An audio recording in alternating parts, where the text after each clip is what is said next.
Hey Aaron, how's it going? Hello, Carol. I'm doing just fine. Just been relaxing at home. Why do you ask? I wanted to have a chat, or more like a request actually. A request? You know the wedding next month, right? I want you to not come. Excuse me? I want you to skip it, Aaron. What? Are you joking? How could I skip my own wedding next month? I'm the groom, aren't I? A groom not attending his own wedding? That's unheard of. This is no joke, Aaron. I'm serious about this. What? You're seriously asking me to skip my own wedding? Me, the groom? My wedding? Yes, I am. I understand this is a lot to ask. Hold on a second. Why would I have to skip it? Why, with just a month to go before the wedding? You need to explain this to me. Yes, I suppose I should start from the beginning. Firstly, we found out yesterday that my daughter is pregnant. Wait, what? Betty is pregnant? She said she was feeling unwell, so we took her to the doctor. She's 3 months along. But here's the thing. According to Betty, you're not the father. Excuse me? The father is a boy named Mark, a family friend we've known for years. Betty's childhood friend, to be exact. She's pregnant with his child. What are you saying?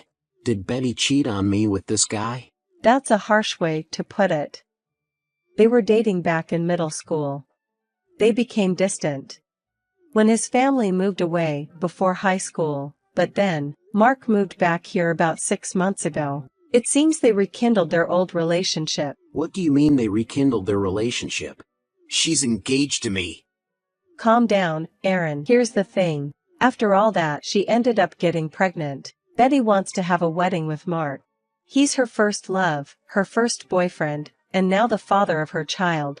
As her mother, I want to support my daughter's wishes. He's the father of my first grandchild, so of course I want her to have a wedding with Mark. Doesn't the idea of wedding her first love sound romantic? So Aaron, will you please not attend the wedding? I have no idea what you're talking about. So what you're saying is that, because she's pregnant with this guy's child, she's breaking off our engagement and planning to marry him?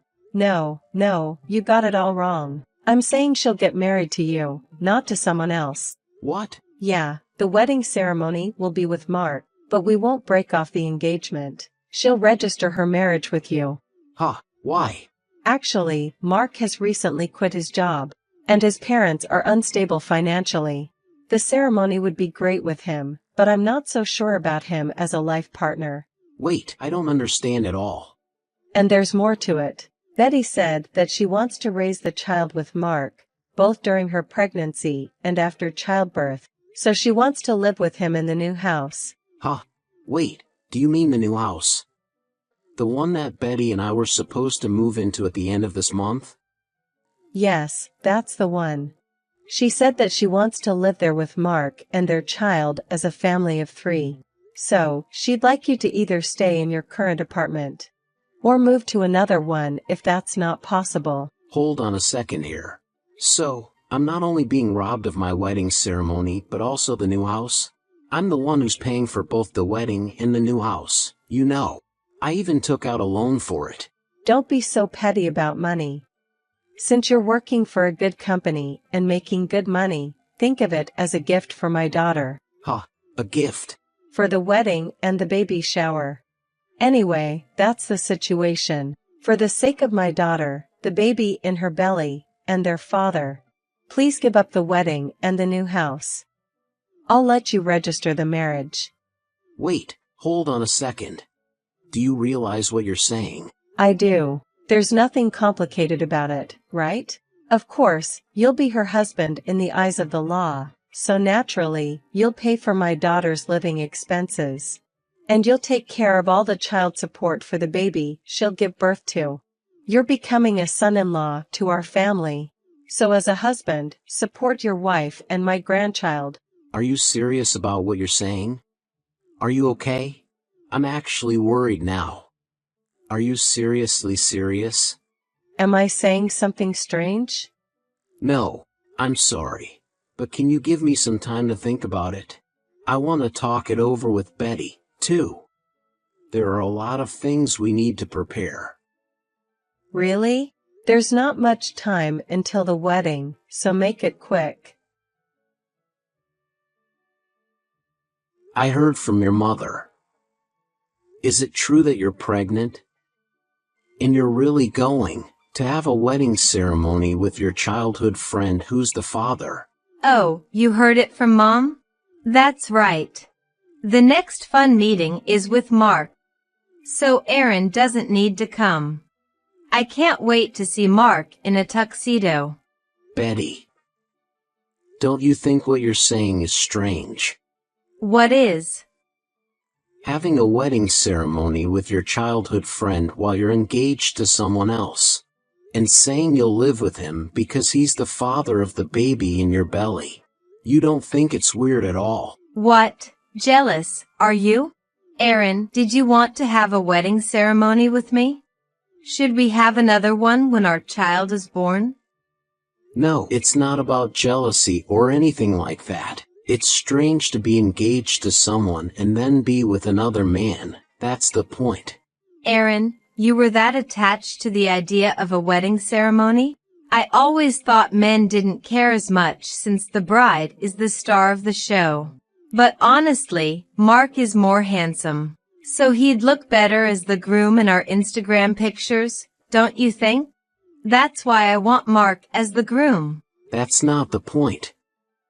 It's strange to be engaged to someone, then get involved with another man, get pregnant, and have him steal both the wedding and the new house. That's what I'm saying. The pregnancy was a bit of a surprise. But what can I do? What's done is done. Besides, we're not officially married yet, so isn't it my right to date whoever I want? Does it concern you, Aaron? Huh? Once we're married, you will be my husband, so it's all good. About the new house, living with Mark. It's for the baby that's about to be born. It's better for the baby to be with its real dad, don't you think? You just needs to support us as a second father. What's wrong with that? What's wrong? You really? Oh, speaking of getting married, my dad said he wants you to help more with our family business. What? Aaron, you're already helping out with our family business on your days off and after work, right? Once we're married, you'll be part of the family. So my dad said he can trust you with more responsibilities. He's thinking about expanding the business, so do your best. Wait, what is that? What do you mean, trusted with? I've been helping out with the family business out of kindness as your fiancé. Cutting into my days off. It's not a paid job. I'm practically working full-time already, and all of it is unpaid. If I get any more tasks, it's going to interfere with my actual job. But it seems that they are short on hands again and having a hard time. Isn't it normal for families to help each other out? Expansion is impossible. I've been improving efficiency by creating manuals and using macros. But the current staff number is barely enough. If they're going to leave more work to me, they'll have to pay me properly, or it's not worth it. You want to get paid even though we're family? I didn't know you were so greedy. That's disappointing. What are you talking about? Then, Betty should help out. I can't keep helping out for free. I can't, you know. I don't know anything about my dad's work. And I'm pregnant now? You are a man, so it's normal for him to work hard. I'll do my best with housework and raising the child. So don't be so narrow-minded and do your best, okay? For me, the baby, and Mark. Narrow-minded. Ah, fine. This conversation is going nowhere. Just do what you want. I don't care. I'll do what I want too. Really? Well, if you're okay with it, then good. Oh, I'll introduce you to Mark next time. No, it's fine.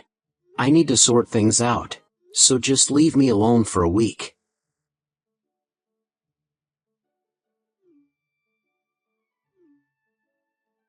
Aaron, hey. Pick up the phone. What's the deal? Hello, Carol. Is something wrong? Don't give me that "is something wrong." I'm calling because Betty said she couldn't get in touch with you. Oh, Betty. I blocked her for now. Because she speaks English but we're not communicating well. What on earth are you doing at a time like this? Today, when Betty and Mark went to the venue to discuss details, they were told the wedding had been cancelled. They were told that the cancellation fee had been paid and the procedure had been completed. What does that mean? What's going on? Oh, that. I cancelled it. What? You cancelled it? Why would you do such a thing? Because I'm not going. Is there a problem? A problem? Well, it's not my wedding, it's Betty's and some guys, right? I don't feel obligated to pay for someone else's wedding. It's my money, so there's no problem, right? Don't talk like my wedding and my money are all yours. It was also Betty's wedding. But, I paid the entire cost of the ceremony up front, didn't I? The agreement was to calculate the gift money and return half after the ceremony. So at this point, it was entirely my money, wasn't it? Well, that's true, but canceling without any discussion. Betty was looking forward to it so much. This is awful. I was also looking forward to it. Until I was told not to attend. Anyway, I won't let someone else's wedding be held with my money. If they want to have a wedding, Betty and the other guy can pool their money and start planning from scratch. It's such a waste after all the preparation. What have you done? By the way, is the only issue the wedding? Anything else? What? What else? There must be more, right? Like selling the new house. What? You sold the new house? Yes, I was lucky to sell it, along with the mortgage. I have a friend who works in real estate. Since it's new and in a good location, a buyer was found immediately. Why? Why? That's the house for Betty and our grandchild. Because I'm not living there. The property is also in my name, so I sold it. I don't need a house I'm not living in. Don't do whatever you want. What are you thinking? Oh, speaking of doing whatever I want, I'll quit helping out at my father-in-law's company. I'll finish today. And I deleted everything I created. What? The manuals, everything I created for efficiency, both the paper documents and the data have been deleted. From tomorrow, please work hard in the state before I joined. What? Why would you do such a thing? Even if you ask me why. I'm an outsider who took the liberty of creating this. So isn't it my right to delete or discard it? This is trouble. I can't even do my regular work. Even discussions about expanding our market reach can't be done in this state, you know. Oh boy. Rather, it's quite strange that the regular work is being disrupted. Because the thing I created as a mere fiancé of your daughter is missing. It's absolutely ridiculous to have someone in my position doing work of this level without pay. Please, bring it back immediately. Everyone will be in trouble if they can't work. I don't like it, but who exactly is everyone? The employees? I don't think anyone will be troubled. They are planning to quit tomorrow. Huh? Quit? To tell you the truth, your company's work environment is abnormal. The workload is immense because there are few people, and everyone is overworked. Overnight work is common, and there's no overtime pay. And yet, the wages are low. You even make outsiders like me work without pay. There are various other things that violate labor laws. That's why I told the employees how much they could earn in a similar position at other companies. My usual work conditions, salary, and so forth. I also introduced them to some companies where I have acquaintances. I gave them business cards saying that my company is also recruiting. The employees were all very happy. They said they're all going to hand in their resignation letters tomorrow. What? Wait a minute. They plan to use up their paid leaves until the date of resignation. No one is going to come anymore. How can any work be done like this? What happens when there are no people? What are you going to do? Well, It's not my decision. Wouldn't it be the Labor Standards Bureau that decides? I've reported everything about this case to the Labor Standards Bureau. Huh. The Labor Standards Bureau. I went to the Labor Standards office. With evidence of illegal long hours and non-payment of overtime. I expect an investigation will be coming soon. What have you done? If the Labor Inspection Office conducts an investigation, the company will really be ruined. Oh, so you were aware of it. That you're doing something that shouldn't be done. And now I'm worried about what the neighbors and relatives will say. If the company that's been handed down from my great-grandfather's generation gets ruined, how will I explain to my sisters-in-law? It's all right. You don't need to worry. Huh? I've already explained the situation to all the relatives. Both on my side and yours. What? Since the wedding was canceled, I combined it with my rounds to greet those who were supposed to attend, and I explained the situation in detail. I also distributed printouts of your and Betty's chat messages. Everyone listened very sympathetically. No way. Thanks to my explanation, they understood. They all agreed that the cancellation of my engagement with Betty was inevitable. Huh. Cancellation of engagement. Calling off the marriage altogether, huh? Isn't that obvious? After all this, there's no way we could marry. It's a blessing in disguise that we haven't legally registered our marriage yet. About the compensation for breaking the engagement. I think you'll be hearing from a lawyer soon. All future communication should be through the lawyer, please. Hold on. Do you think you can get away with this scot-free? There's a baby in Betty's belly, you know. And yet you're doing such things, like trying to bankrupt my company. Are you saying it's okay if me, Betty, and our grandchild end up in ruin? I won't care even if you lose everything. You, and all other unreasonable people like you. What? Despite having a fiancé, she cheated and got her pregnant. She wanted to hold a wedding with her mistress, and live in a new home. And you, who condone this and treat me like a slave. You all deserve to go to hell. I never intended to treat you like a slave. Then what was it if not being treated as a slave? You've taken the wedding and the new home that I paid for.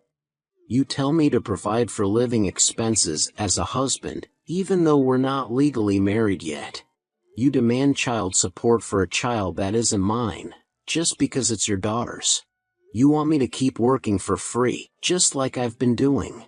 How much do you need to belittle me to be satisfied? No, you've misunderstood. That's not what we meant. You're taking it too badly. Too badly? Are you saying you did nothing wrong? Then, it's okay if I do the same thing, right? Let's say I have a childhood friend who's an ex-girlfriend. She gets pregnant, so I decide to hold a wedding with her and live together in a new home. Betty will pay for the wedding and new home.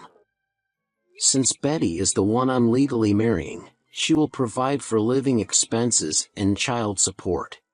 I asked Betty to help out with my family's business for free. Would you forgive me if I told Betty to do this? It sounds unfair when you put it like that, doesn't it? That's because the positions of men and women are different.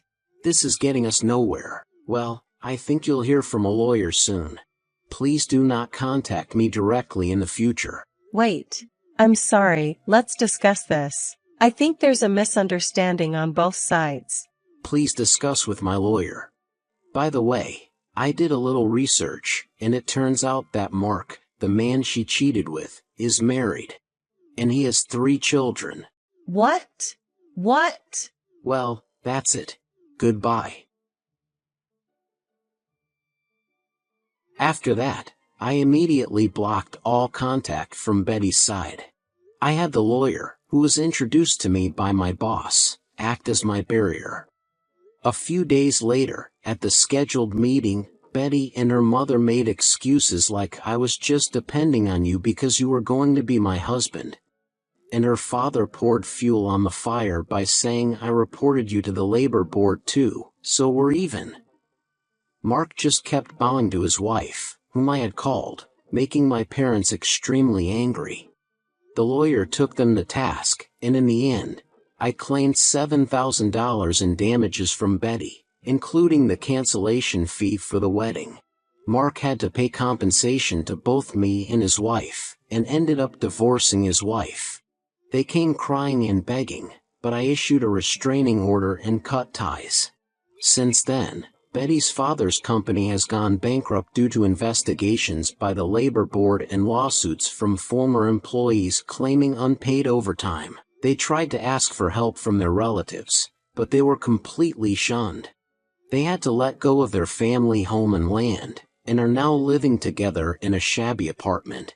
They haven't been able to get in touch with Mark since that meeting, and Betty doesn't know what to do with the baby and has been crying all the time. They send letters via the lawyer saying please help, but I ignore them, thinking it serves them right.